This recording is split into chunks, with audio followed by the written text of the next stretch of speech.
श्री स्वामी समर्थ.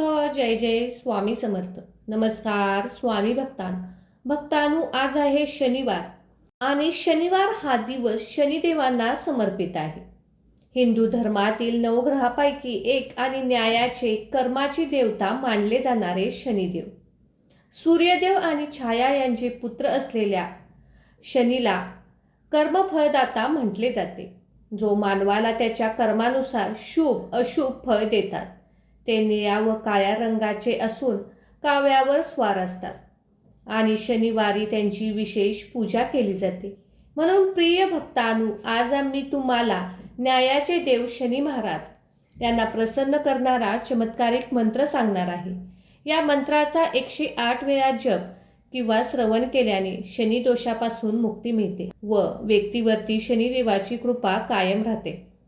असे म्हटले जाते की ज्या व्यक्तीला शनिदेवाचा आशीर्वाद मिळतो त्याला कधीच कशाचीच कमतरता भासत नाही आणि जीवनातील सर्व कष्ट दुःख दूर होतात. आज आम्ही तुम्हाला शनिदेवाचा चमत्कारिक व प्रभावी मंत्र सांगणार आहे. या मंत्राचा जप संपूर्ण 108 वेळा किंवा 1008 वेळा ऐकावा.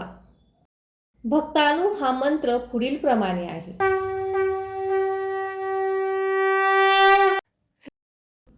नीलांजनं समाभासं रविपुत्रं यमाग्रजं छायामार्तण्डसम्भुतं तं नमामि शनैश्चरम्.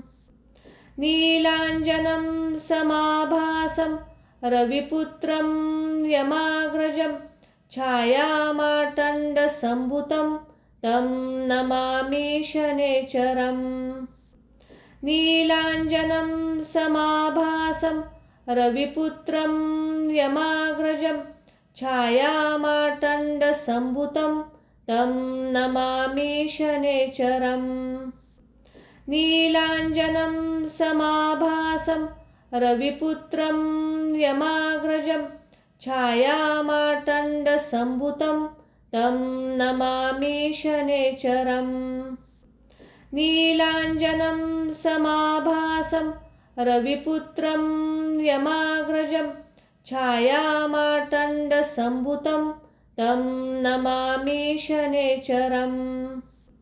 नीलांजनं समाभासं रविपुत्रं यमाग्रजं छायामार्तण्डसम्भुतं तं नमामि शनैश्चरम्. नीलांजनं समाभासं रविपुत्रं यमाग्रजं छायामार्तण्डसम्भुतं तं नमामि शनैश्चरम्. नीलांजनं समाभासं रविपुत्रं यमाग्रजं छायामार्तण्डसम्भुतं तं नमामि शनैश्चरम्.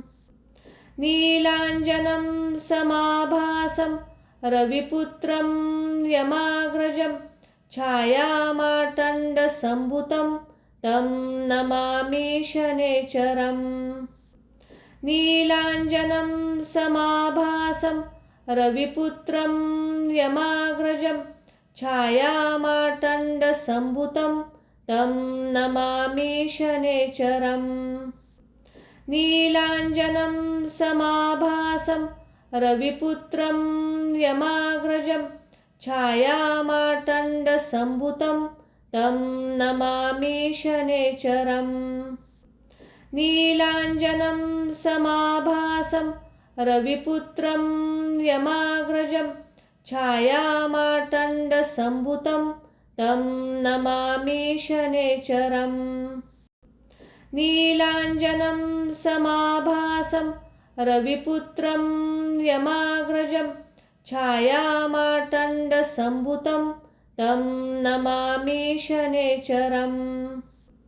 नीलांजनं समाभासं रविपुत्रं यमाग्रजं छायामार्तण्डसम्भुतं तं नमामि शनैश्चरम्. नीलांजनं समाभासं रविपुत्रं यमाग्रजं छायामार्तण्डसम्भुतं तं नमामि शनैश्चरम्. नीलाञ्जनं समाभासं रविपुत्रं यमाग्रजं छायामार्तण्डसम्भुतं तं नमामि शनैश्चरम्। नीलाञ्जनं समाभासं रविपुत्रं यमाग्रजं छायामार्तण्डसम्भुतं तं नमामि शनैश्चरम्। नीलाञ्जनं समाभासं रविपुत्रं यमाग्रजं छायामार्तण्डसम्भुतं तं नमामि शनैश्चरम्। नीलाञ्जनं समाभासं रविपुत्रं यमाग्रजं छायामार्तण्डसम्भुतं तं नमामि शनैश्चरम्। नीलाञ्जनं समाभासं रविपुत्रं यमाग्रजं छायामार्तण्डसम्भुतं तं नमामि शनैश्चरम्। नीलाञ्जनं समाभासं रविपुत्रं यमाग्रजं छायामार्तण्डसम्भुतं तं नमामि शनैश्चरम्। नीलाञ्जनं समाभासं रविपुत्रं यमाग्रजं छायामार्तण्डसम्भुतं तं नमामि शनैश्चरम्।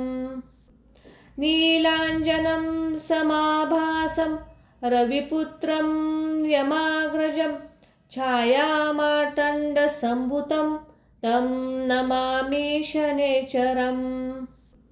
नीलाञ्जनं समाभासं रविपुत्रं यमाग्रजं छायामार्तण्डसम्भुतं तं नमामि शनैश्चरम्। नीलाञ्जनं समाभासं रविपुत्रं यमाग्रजं छायामार्तण्डसम्भुतं तं नमामि शनैश्चरम्। नीलाञ्जनं समाभासं रविपुत्रं यमाग्रजं छायामार्तण्डसम्भुतं तं नमामि शनैश्चरम्। नीलाञ्जनं समाभासं रविपुत्रं यमाग्रजं छायामार्तण्डसम्भुतं तं नमामि शनैश्चरम्। नीलाञ्जनं समाभासं रविपुत्रं यमाग्रजं छायामार्तण्डसम्भुतं तं नमामि शनैश्चरम्। नीलाञ्जनं समाभासं रविपुत्रं यमाग्रजं छायामार्तण्डसम्भुतं तं नमामि शनैश्चरम्। नीलाञ्जनं समाभासं रविपुत्रं यमाग्रजं छायामार्तण्डसम्भुतं तं नमामि शनैश्चरम्। नीलाञ्जनं समाभासं रविपुत्रं यमाग्रजं छायामार्तण्डसम्भुतं तं नमामि शनैश्चरम्। नीलाञ्जनं समाभासं रविपुत्रं यमाग्रजं छायामार्तण्डसम्भुतं तं नमामि शनैश्चरम्। नीलाञ्जनं समाभासं रविपुत्रं यमाग्रजं नीलाञ्जनं समाभासं रविपुत्रं यमाग्रजं छायामार्तण्डसम्भुतं तं नमामि शनैश्चरम्। नीलाञ्जनं समाभासं रविपुत्रं यमाग्रजं छायामार्तण्डसम्भुतं तं नमामि शनैश्चरम्। नीलाञ्जनं समाभासं रविपुत्रं यमाग्रजं छायामार्तण्डसम्भुतं तं नमामि शनैश्चरम्। नीलाञ्जनं समाभासं रविपुत्रं यमाग्रजं छायामार्तण्डसम्भुतं तं नमामि शनेचरम्।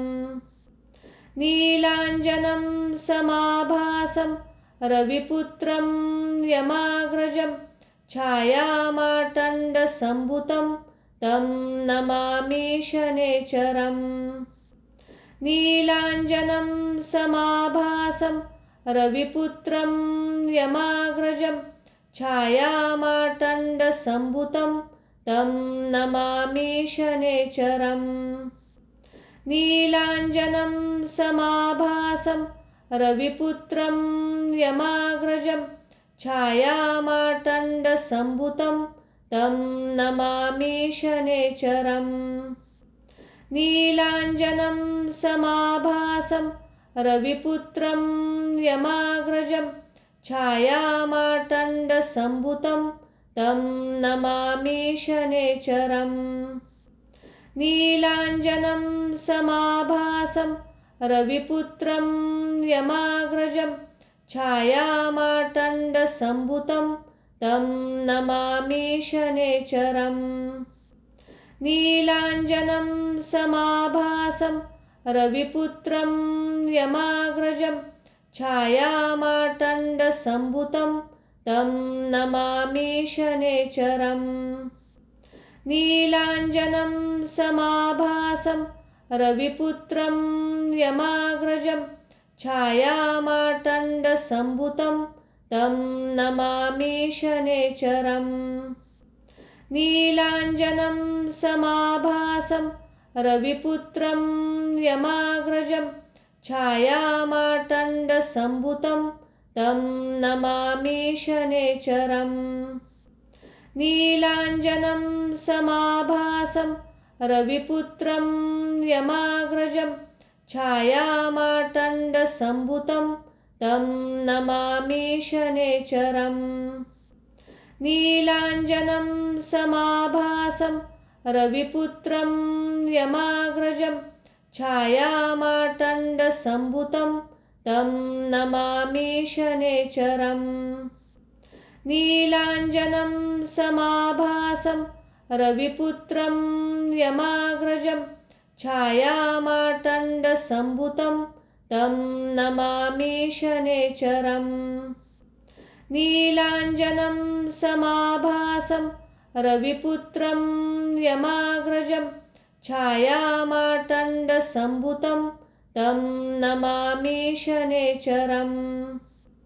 नीलाञ्जनं समाभासं रविपुत्रं यमाग्रजं छायामार्तण्डसम्भुतं तं नमामि शनेचरम्।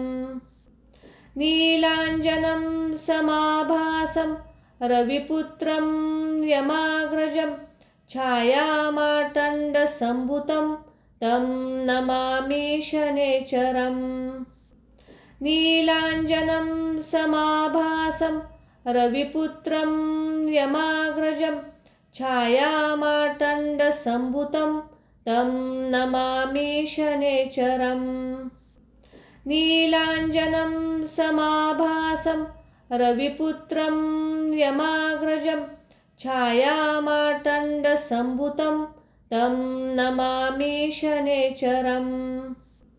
नीलाञ्जनं समाभासं रविपुत्रं यमाग्रजं छायामार्तण्डसम्भुतं तं नमामि शनेचरम्।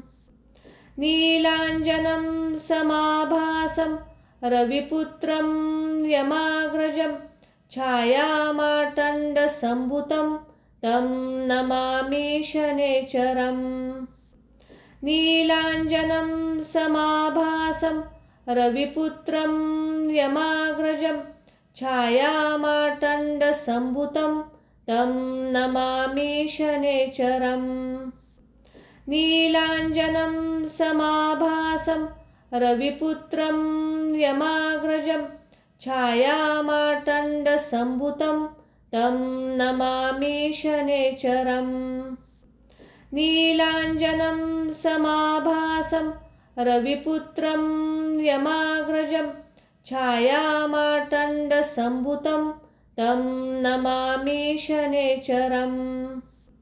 नीलाञ्जनं समाभासं रविपुत्रं यमाग्रजं छायामार्तण्डसम्भुतं तं नमामि शनैश्चरम्।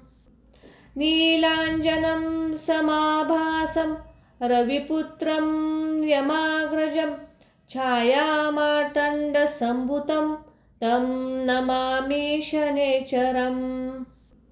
नीलाञ्जनं समाभासं रविपुत्रं यमाग्रजं छायामार्तण्डसम्भुतं तं नमामि शनैश्चरम्।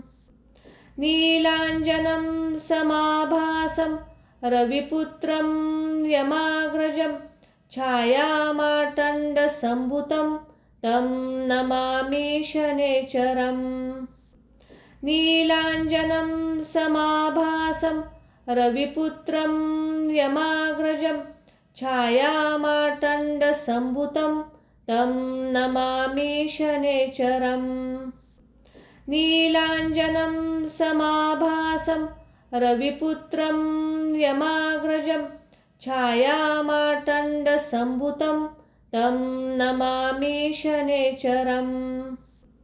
नीलाञ्जनं समाभासं रविपुत्रं यमाग्रजं छायामार्तण्डसम्भुतं तं नमामि शनैश्चरम्।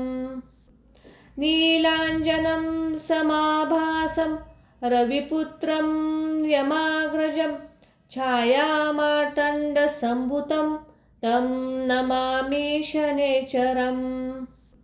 नीलाञ्जनं समाभासं रविपुत्रं यमाग्रजं छायामार्तण्डसम्भुतं तं नमामि शनैश्चरम्।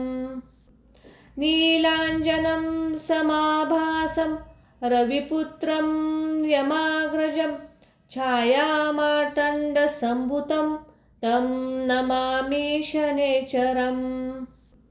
नीलाञ्जनं समाभासं रविपुत्रं यमाग्रजं छायामार्तण्डसम्भुतं तं नमामि शनैश्चरम्।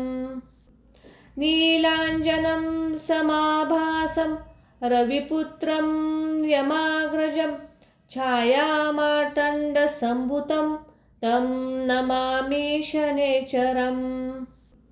नीलाञ्जनं समाभासं रविपुत्रं यमाग्रजं छायामार्तण्डसम्भुतं तं नमामि शनैश्चरम्। नीलाञ्जनं समाभासं रविपुत्रं यमाग्रजं छायामार्तण्डसम्भुतं तं नमामि शनैश्चरम्। नीलाञ्जनं समाभासं रविपुत्रं यमाग्रजं छायामार्तण्डसम्भुतं तं नमामि शनैश्चरम्। नीलाञ्जनं समाभासं रविपुत्रं यमाग्रजं छायामार्तण्डसम्भुतं तं नमामि शनैश्चरम्।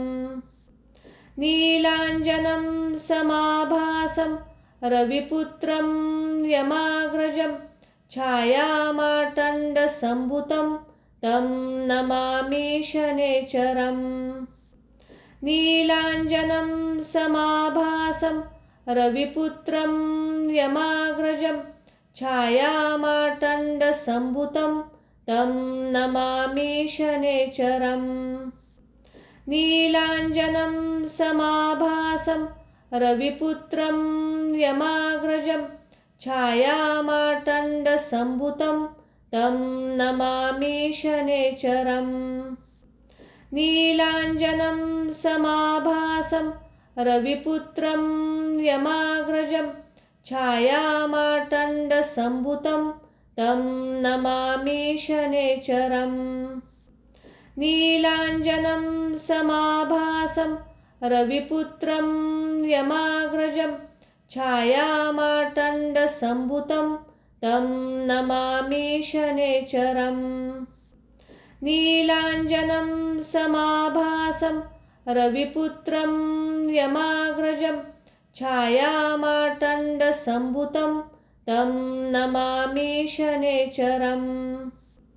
नीलाञ्जनं समाभासं रविपुत्रं यमाग्रजं छायामार्तण्डसम्भुतं तं नमामि शनेश्वरम्।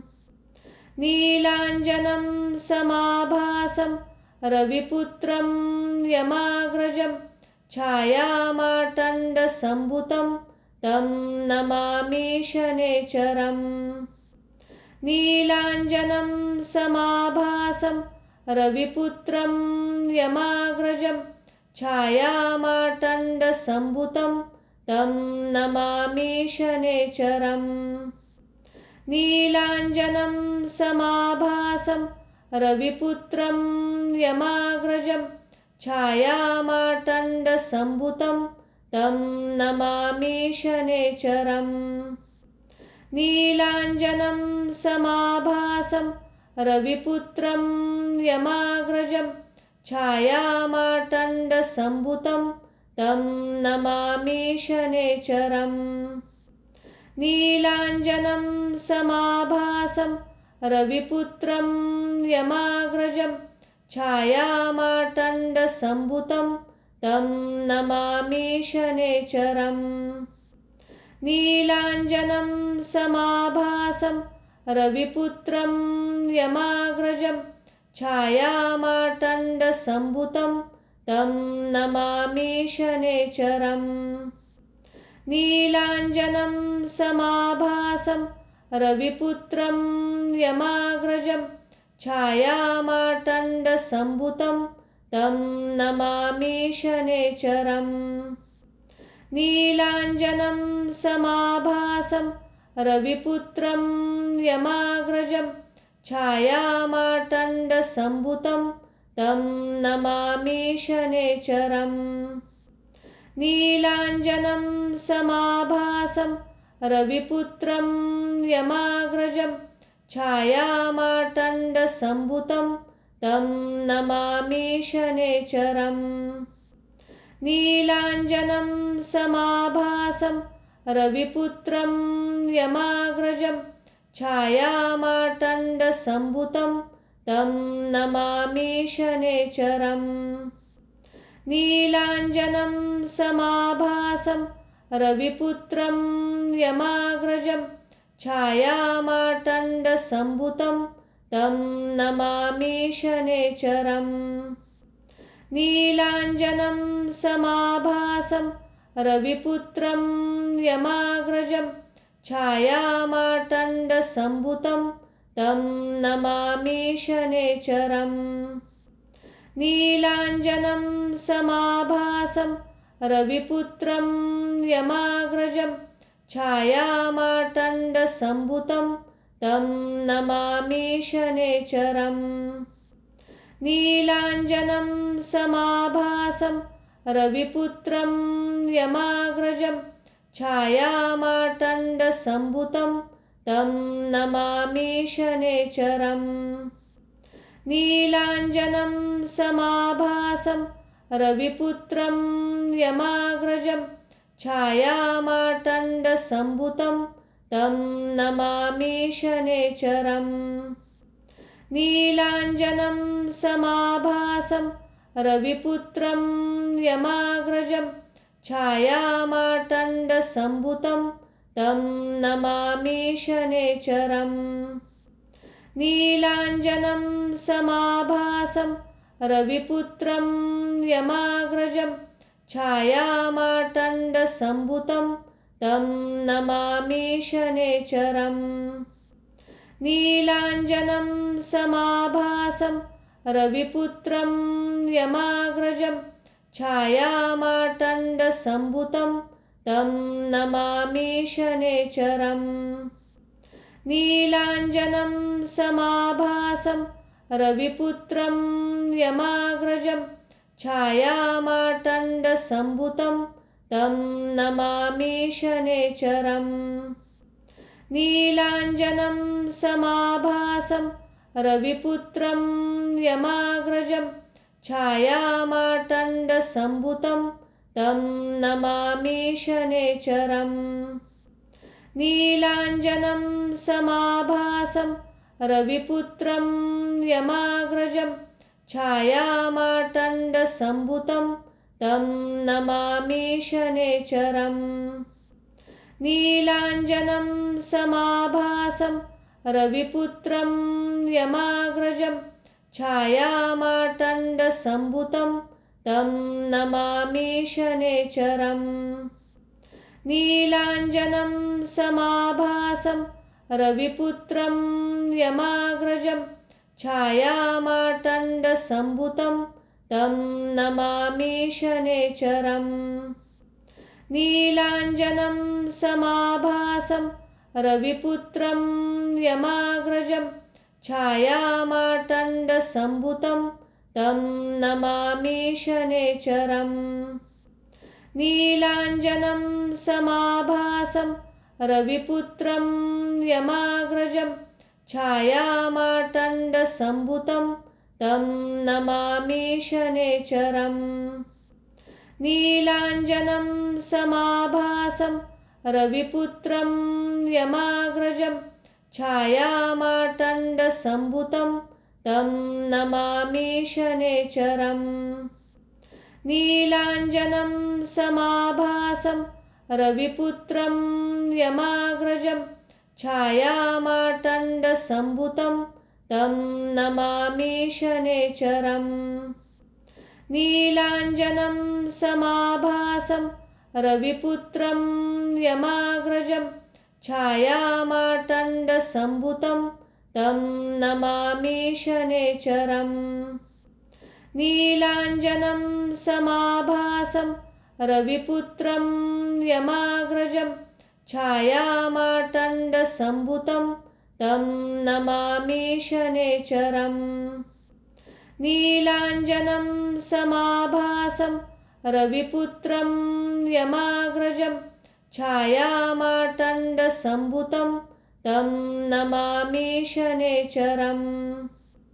नीलाञ्जनं समाभासं रविपुत्रं यमाग्रजं छायामार्तण्डसम्भुतं तं नमामि शनेचरम्।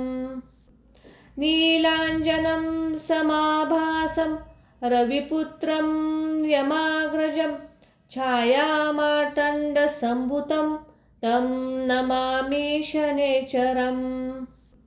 नीलाञ्जनं समाभासं रविपुत्रं यमाग्रजं छायामार्तण्डसम्भुतं तं नमामि शनेचरम्। नीलाञ्जनं समाभासं रविपुत्रं यमाग्रजं छायामार्तण्डसम्भुतं तं नमामि शनेचरम्। नीलाञ्जनं समाभासं रविपुत्रं यमाग्रजं छायामार्तण्डसम्भुतं तं नमामि शनेचरम्। नीलाञ्जनं समाभासं रविपुत्रं यमाग्रजं छायामार्तण्डसम्भुतं तं नमामि शनेचरम्। नीलाञ्जनं समाभासं रविपुत्रं यमाग्रजं छायामार्तण्डसम्भुतं तं नमामि शनेचरम्। नीलाञ्जनं समाभासं रविपुत्रं यमाग्रजं छायामार्तण्डसम्भुतं तं नमामि शनेचरम्। नीलाञ्जनं समाभासं रविपुत्रं यमाग्रजं छायामार्तण्डसम्भुतं तं नमामि शनेचरम्। नीलाञ्जनं समाभासं रविपुत्रं यमाग्रजं छायामार्तण्डसम्भुतं तं नमामि शनेचरम्। नीलाञ्जनं समाभासं रविपुत्रं यमाग्रजं छायामार्तण्डसम्भुतं तं नमामि शनेचरम्। नीलाञ्जनं समाभासं रविपुत्रं यमाग्रजं छायामार्तण्डसम्भुतं तं नमामि शनैश्चरम्। नीलाञ्जनं समाभासं रविपुत्रं यमाग्रजं छायामार्तण्डसम्भुतं तं नमामि शनैश्चरम्। नीलाञ्जनं समाभासं रविपुत्रं यमाग्रजं छायामार्तण्डसम्भुतं तं नमामि शनैश्चरम्। नीलाञ्जनं समाभासं रविपुत्रं यमाग्रजं छायामार्तण्डसम्भुतं तं नमामि शनैश्चरम्। नीलाञ्जनं समाभासं रविपुत्रं यमाग्रजं छायामार्तण्डसम्भुतं तं नमामि शनैश्चरम्। नीलाञ्जनं समाभासं रविपुत्रं यमाग्रजं छायामार्तण्डसम्भुतं तं नमामि शनैश्चरम्। नीलाञ्जनं समाभासं रविपुत्रं यमाग्रजं छायामार्तण्डसम्भुतं तं नमामि शनैश्चरम्। नीलाञ्जनं समाभासं रविपुत्रं यमाग्रजं छायामार्तण्डसम्भुतं तं नमामि शनैश्चरम्। नीलाञ्जनं समाभासं रविपुत्रं यमाग्रजं छायामार्तण्डसम्भुतं तं नमामि शनैश्चरम्।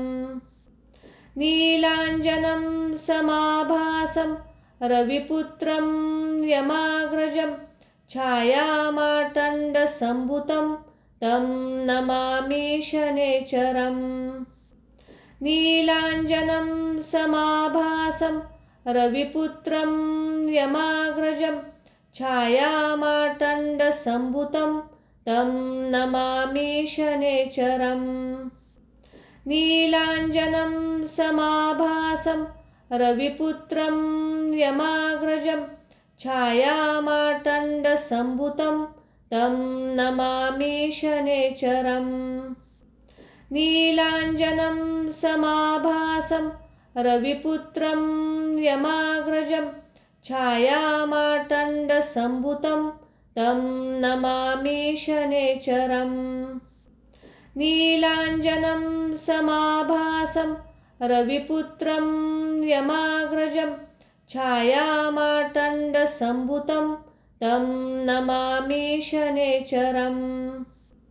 नीलाञ्जनं समाभासं रविपुत्रं यमाग्रजं छायामार्तण्डसम्भुतं तं नमामि शनैश्चरम्। नीलाञ्जनं समाभासं रविपुत्रं यमाग्रजं छायामार्तण्डसम्भुतं तं नमामि शनैश्चरम्। नीलाञ्जनं समाभासं रविपुत्रं यमाग्रजं छायामार्तण्डसम्भुतं तं नमामि शनैश्चरम्। नीलाञ्जनं समाभासं रविपुत्रं यमाग्रजं छायामार्तण्डसम्भुतं तं नमामि शनैश्चरम्। नीलाञ्जनं समाभासं रविपुत्रं यमाग्रजं छायामार्तण्डसम्भुतं तं नमामि शनैश्चरम्। नीलाञ्जनं समाभासं रविपुत्रं यमाग्रजं छायामार्तण्डसम्भुतं तं नमामि शनैश्चरम्। नीलाञ्जनं समाभासं रविपुत्रं यमाग्रजं छायामार्तण्डसम्भुतं तं नमामि शनैश्चरम्। नीलाञ्जनं समाभासं रविपुत्रं यमाग्रजं छायामार्तण्डसम्भूतं तं नमामि शनैश्चरम्। नीलाञ्जनं समाभासं रविपुत्रं यमाग्रजं छायामार्तण्डसम्भूतं तं नमामि शनैश्चरम्। नीलाञ्जनं समाभासं रविपुत्रं यमाग्रजं छायामार्तण्डसम्भूतं तं नमामि शनैश्चरम्। नीलाञ्जनं समाभासं रविपुत्रं यमाग्रजं छायामार्तण्डसम्भूतं तं नमामि शनैश्चरम्। नीलाञ्जनं समाभासं रविपुत्रं यमाग्रजं छायामार्तण्डसम्भूतं तं नमामि शनैश्चरम्। नीलाञ्जनं समाभासं रविपुत्रं यमाग्रजं छायामार्तण्डसम्भूतं तं नमामि शनैश्चरम्। नीलाञ्जनं समाभासं रविपुत्रं यमाग्रजं छायामार्तण्डसम्भूतं तं नमामि शनैश्चरम्। नीलाञ्जनं समाभासं रविपुत्रं यमाग्रजं छायामार्तण्डसम्भूतं तं नमामि शनैश्चरम्। नीलाञ्जनं समाभासं रविपुत्रं यमाग्रजं छायामार्तण्डसम्भूतं तं नमामि शनैश्चरम्। नीलाञ्जनं समाभासं रविपुत्रं यमाग्रजं छायामार्तण्डसम्भूतं तं नमामि शनैश्चरम्। नीलाञ्जनं समाभासं रविपुत्रं यमाग्रजं छायामार्तण्डसम्भूतं तं नमामि शनैश्चरम्। नीलाञ्जनं समाभासं रविपुत्रं यमाग्रजं छायामार्तण्डसम्भूतं तं नमामि शनैश्चरम्। नीलाञ्जनं समाभासं रविपुत्रं यमाग्रजं छायामार्तण्डसम्भूतं तं नमामि शनैश्चरम्। नीलाञ्जनं समाभासं रविपुत्रं यमाग्रजं छायामार्तण्डसम्भूतं तं नमामि शनैश्चरम्। नीलाञ्जनं समाभासं रविपुत्रं यमाग्रजं छायामार्तण्डसम्भूतं तं नमामि शनैश्चरम्। नीलाञ्जनं समाभासं रविपुत्रं यमाग्रजं छायामार्तण्डसम्भूतं तं नमामि शनैश्चरम्।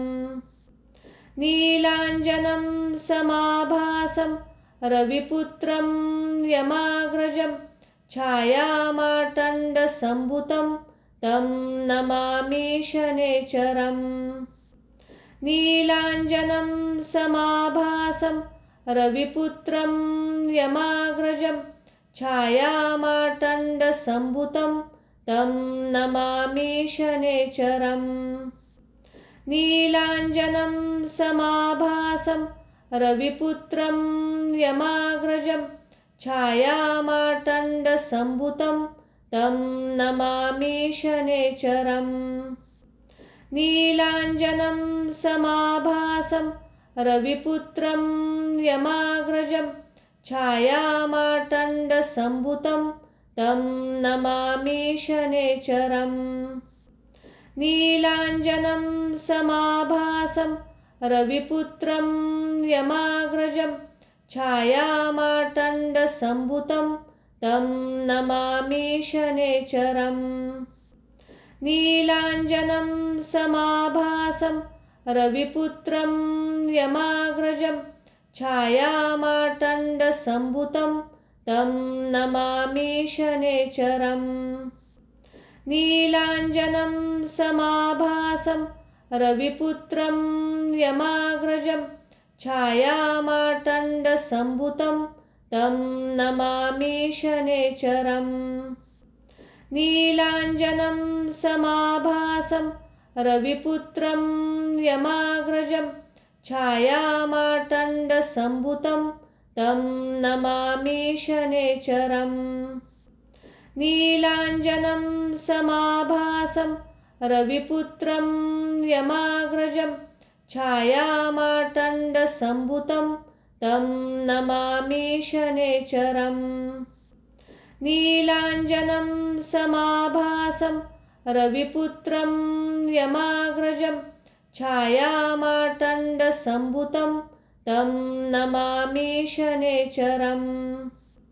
नीलाञ्जनं समाभासं रविपुत्रं यमाग्रजं छायामार्तण्डसम्भुतं तं नमामि शनैश्चरम्।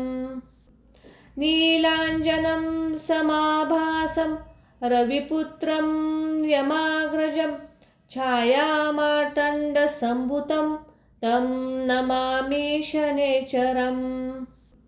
नीलाञ्जनं समाभासं रविपुत्रं यमाग्रजं छायामार्तण्डसम्भुतं तं नमामि शनैश्चरम्।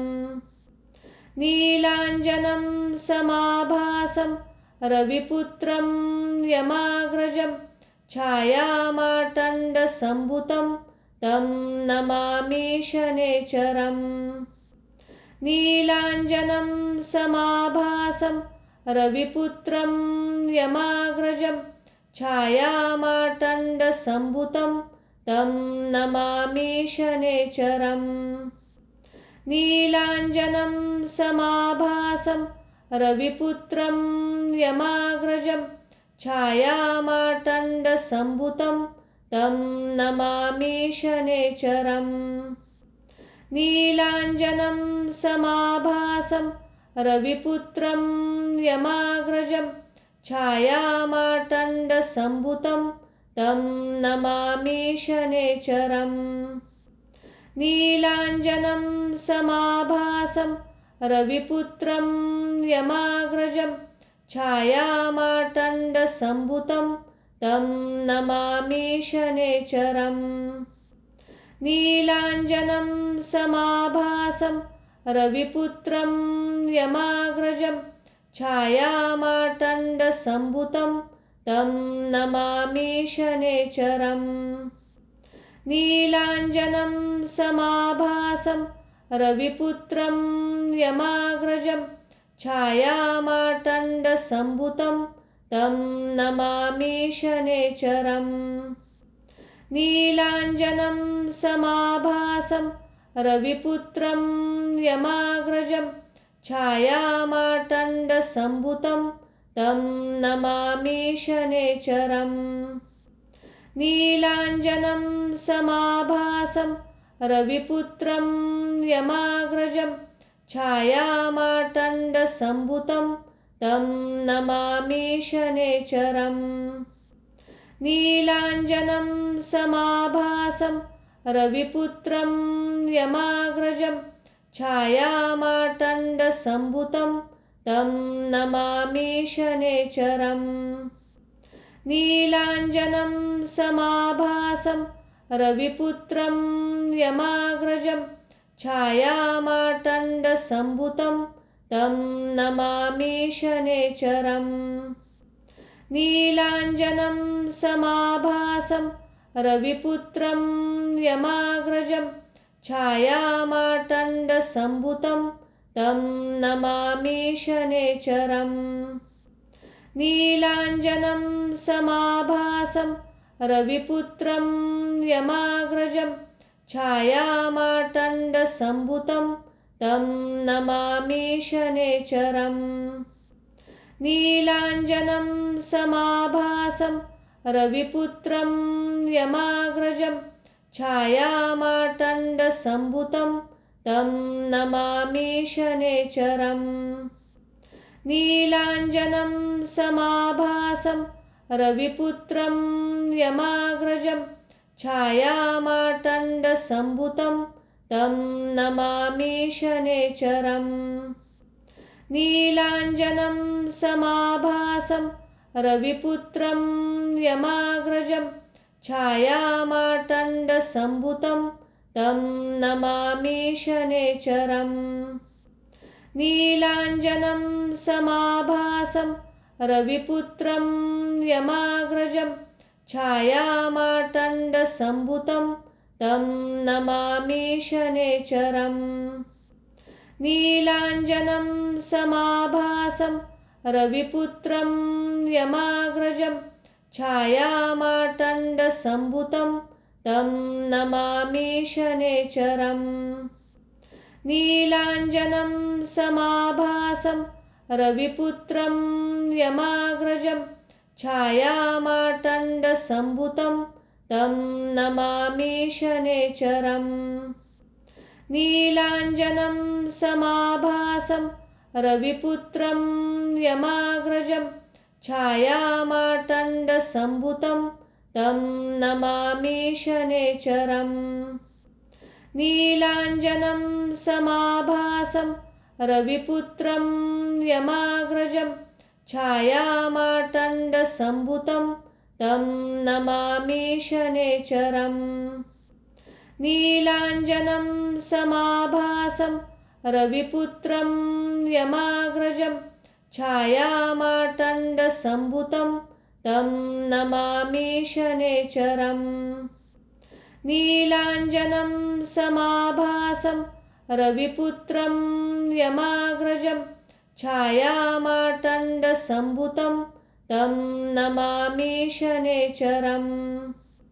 नीलाञ्जनं समाभासं रविपुत्रं यमाग्रजं छायामार्तण्डसम्भुतं तं नमामि शनेचरम्। नीलाञ्जनं समाभासं रविपुत्रं यमाग्रजं छायामार्तण्डसम्भुतं तं नमामि शनेचरम्। नीलाञ्जनं समाभासं रविपुत्रं यमाग्रजं छायामार्तण्डसम्भुतं तं नमामि शनेचरम्। नीलाञ्जनं समाभासं रविपुत्रं यमाग्रजं छायामार्तण्डसम्भुतं तं नमामि शनेचरम्। नीलाञ्जनं समाभासं रविपुत्रं यमाग्रजं छायामार्तण्डसम्भुतं तं नमामि शनेचरम्। नीलाञ्जनं समाभासं रविपुत्रं यमाग्रजं छायामार्तण्डसम्भुतं तं नमामि शनेचरम्। नीलाञ्जनं समाभासं रविपुत्रं यमाग्रजं छायामार्तण्डसम्भुतं तं नमामि शनेचरम्। नीलाञ्जनं समाभासं रविपुत्रं यमाग्रजं छायामार्तण्डसम्भुतं तं नमामि शनेचरम्। नीलाञ्जनं समाभासं रविपुत्रं यमाग्रजं छायामार्तण्डसम्भुतं तं नमामि शनेचरम्। नीलाञ्जनं समाभासं रविपुत्रं यमाग्रजं छायामार्तण्डसम्भुतं तं नमामि शनेचरम्। नीलाञ्जनं समाभासं रविपुत्रं यमाग्रजं छायामार्तण्डसम्भुतं तं नमामि शनेचरम्। नीलाञ्जनं समाभासं रविपुत्रं यमाग्रजं छायामार्तण्डसम्भुतं तं नमामि शनेचरम्। नीलाञ्जनं समाभासं रविपुत्रं यमाग्रजं छायामार्तण्डसम्भुतं तं नमामि शनैश्चरम्। नीलाञ्जनं समाभासं रविपुत्रं यमाग्रजं छायामार्तण्डसम्भुतं तं नमामि शनैश्चरम्। नीलाञ्जनं समाभासं रविपुत्रं यमाग्रजं छायामार्तण्डसम्भुतं तं नमामि शनैश्चरम्। नीलाञ्जनं समाभासं रविपुत्रं यमाग्रजं छायामार्तण्डसम्भुतं तं नमामि शनैश्चरम्। नीलाञ्जनं समाभासं रविपुत्रं यमाग्रजं छायामार्तण्डसम्भुतं तं नमामि शनैश्चरम्।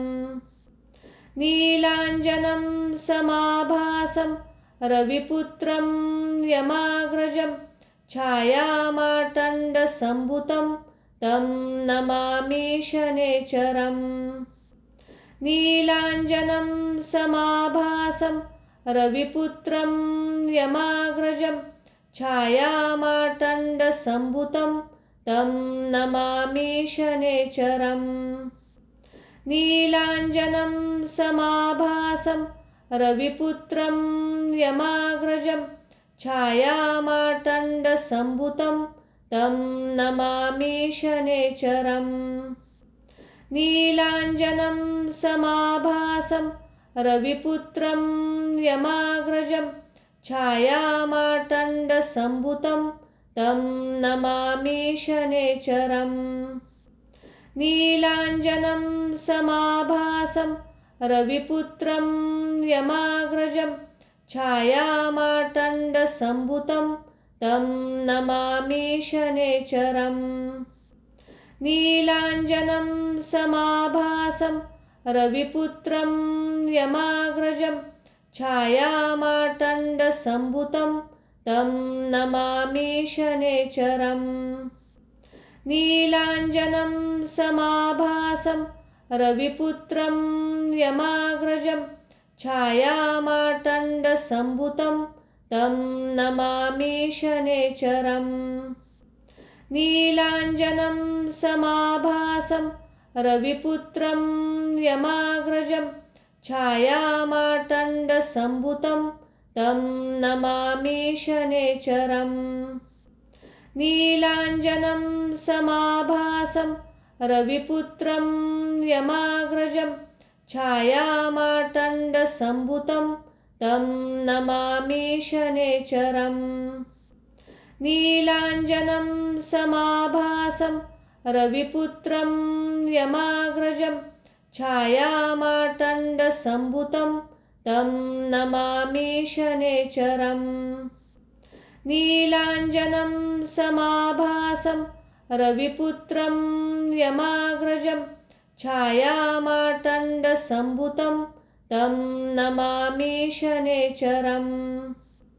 नीलाञ्जनं समाभासं रविपुत्रं यमाग्रजं छायामार्तण्डसम्भुतं तं नमामि शनैश्चरम्। नीलाञ्जनं समाभासं रविपुत्रं यमाग्रजं छायामार्तण्डसम्भुतं तं नमामि शनैश्चरम्।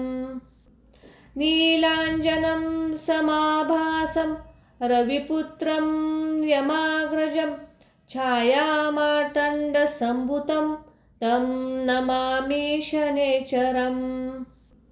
नीलाञ्जनं समाभासं रविपुत्रं यमाग्रजं छायामार्तण्डसम्भुतं तं नमामि शनैश्चरम्। नीलाञ्जनं समाभासं रविपुत्रं यमाग्रजं छायामार्तण्डसम्भुतं तं नमामि शनैश्चरम्। नीलाञ्जनं समाभासं रविपुत्रं यमाग्रजं छायामार्तण्डसम्भूतं तं नमामि शनैश्चरम्। नीलाञ्जनं समाभासं रविपुत्रं यमाग्रजं छायामार्तण्डसम्भूतं तं नमामि शनैश्चरम्। नीलाञ्जनं समाभासं रविपुत्रं यमाग्रजं छायामार्तण्डसम्भूतं तं नमामि शनैश्चरम्। नीलाञ्जनं समाभासं रविपुत्रं यमाग्रजं छायामार्तण्डसम्भूतं तं नमामि शनैश्चरम्। नीलाञ्जनं समाभासं रविपुत्रं यमाग्रजं छायामार्तण्डसम्भूतं तं नमामि शनैश्चरम्। नीलाञ्जनं समाभासं रविपुत्रं यमाग्रजं छायामार्तण्डसम्भूतं तं नमामि शनैश्चरम्। नीलाञ्जनं समाभासं रविपुत्रं यमाग्रजं छायामार्तण्डसम्भूतं तं नमामि शनैश्चरम्।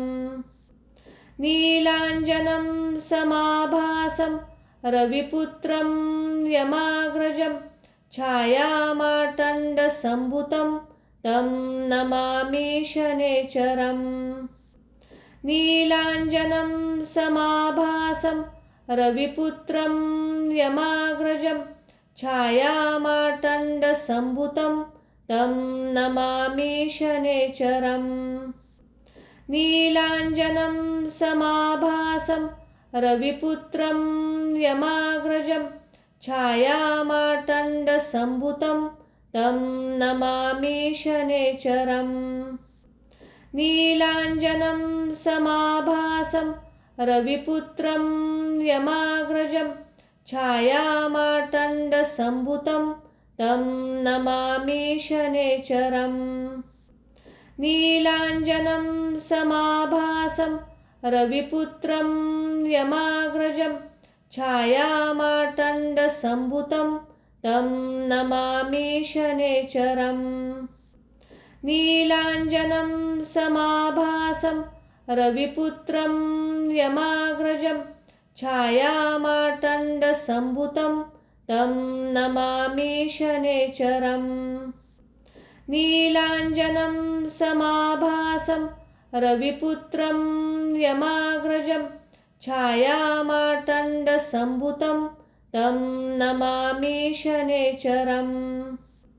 नीलाञ्जनं समाभासं रविपुत्रं यमाग्रजं छायामार्तण्डसम्भूतं तं नमामि शनैश्चरम्। नीलाञ्जनं समाभासं रविपुत्रं यमाग्रजं छायामार्तण्डसम्भूतं तं नमामि शनैश्चरम्। नीलाञ्जनं समाभासं रविपुत्रं यमाग्रजं छायामार्तण्डसम्भूतं तं नमामि शनैश्चरम्। नीलाञ्जनं समाभासं रविपुत्रं यमाग्रजं छायामार्तण्डसम्भूतं तं नमामि शनैश्चरम्। नीलाञ्जनं समाभासं रविपुत्रं यमाग्रजं छायामार्तण्डसम्भूतं तं नमामि शनैश्चरम्। नीलाञ्जनं समाभासं रविपुत्रं यमाग्रजं छायामार्तण्डसम्भूतं तं नमामि शनैश्चरम्। नीलाञ्जनं समाभासं रविपुत्रं यमाग्रजं छायामार्तण्डसम्भूतं तं नमामि शनैश्चरम्। नीलाञ्जनं समाभासं रविपुत्रं यमाग्रजं छायामार्तण्डसम्भुतं तं नमामि शनैश्चरम्। नीलाञ्जनं समाभासं रविपुत्रं यमाग्रजं छायामार्तण्डसम्भुतं तं नमामि शनैश्चरम्। नीलाञ्जनं समाभासं रविपुत्रं यमाग्रजं छायामार्तण्डसम्भुतं तं नमामि शनैश्चरम्। नीलाञ्जनं समाभासं रविपुत्रं यमाग्रजं छायामार्तण्डसम्भुतं तं नमामि शनैश्चरम्।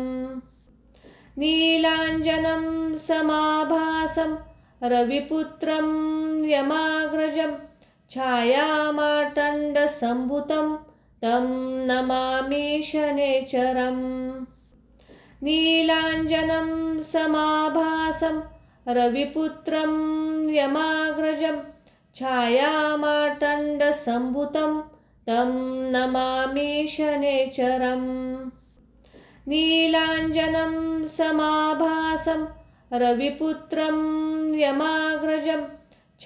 समाभासं रविपुत्रं यमाग्रजं छायामार्तण्डसम्भुतं तं नमामि शनैश्चरम्। नीलाञ्जनं समाभासं रविपुत्रं यमाग्रजं छायामार्तण्डसम्भुतं तं नमामि शनैश्चरम्। नीलाञ्जनं समाभासं रविपुत्रं यमाग्रजं छायामार्तण्डसम्भुतं तं नमामि शनैश्चरम्। नीलाञ्जनं समाभासं रविपुत्रं यमाग्रजं छायामार्तण्डसम्भुतं तं नमामि शनैश्चरम्। नीलाञ्जनं समाभासं रविपुत्रं यमाग्रजं छायामार्तण्डसम्भुतं तं नमामि शनैश्चरम्। नीलाञ्जनं समाभासं रविपुत्रं यमाग्रजं छायामार्तण्डसम्भुतं तं नमामि शनैश्चरम्। नीलाञ्जनं समाभासं रविपुत्रं यमाग्रजं छायामार्तण्डसम्भुतं तं नमामि शनैश्चरम्। नीलाञ्जनं समाभासं रविपुत्रं यमाग्रजं छायामार्तण्डसम्भुतं तं नमामि शनैश्चरम्। नीलाञ्जनं समाभासं रविपुत्रं यमाग्रजं छायामार्तण्डसम्भुतं तं नमामि शनैश्चरम्। नीलाञ्जनं समाभासं रविपुत्रं यमाग्रजं छायामार्तण्डसम्भुतं तं नमामि शनैश्चरम्। नीलाञ्जनं समाभासं रविपुत्रं यमाग्रजं छायामार्तण्डसम्भुतं तं नमामि शनैश्चरम्। नीलाञ्जनं समाभासं रविपुत्रं यमाग्रजं छायामार्तण्डसम्भुतं तं नमामि शनैश्चरम्। नीलाञ्जनं समाभासं रविपुत्रं यमाग्रजं छायामार्तण्डसम्भुतं तं नमामि शनैश्चरम्। नीलाञ्जनं समाभासं रविपुत्रं यमाग्रजं छायामार्तण्डसम्भुतं तं नमामि शनैश्चरम्। नीलाञ्जनं समाभासं रविपुत्रं यमाग्रजं छायामार्तण्डसम्भुतं तं नमामि शनैश्चरम्। नीलाञ्जनं समाभासं रविपुत्रं यमाग्रजं छायामार्तण्डसम्भुतं तं नमामि शनैश्चरम्।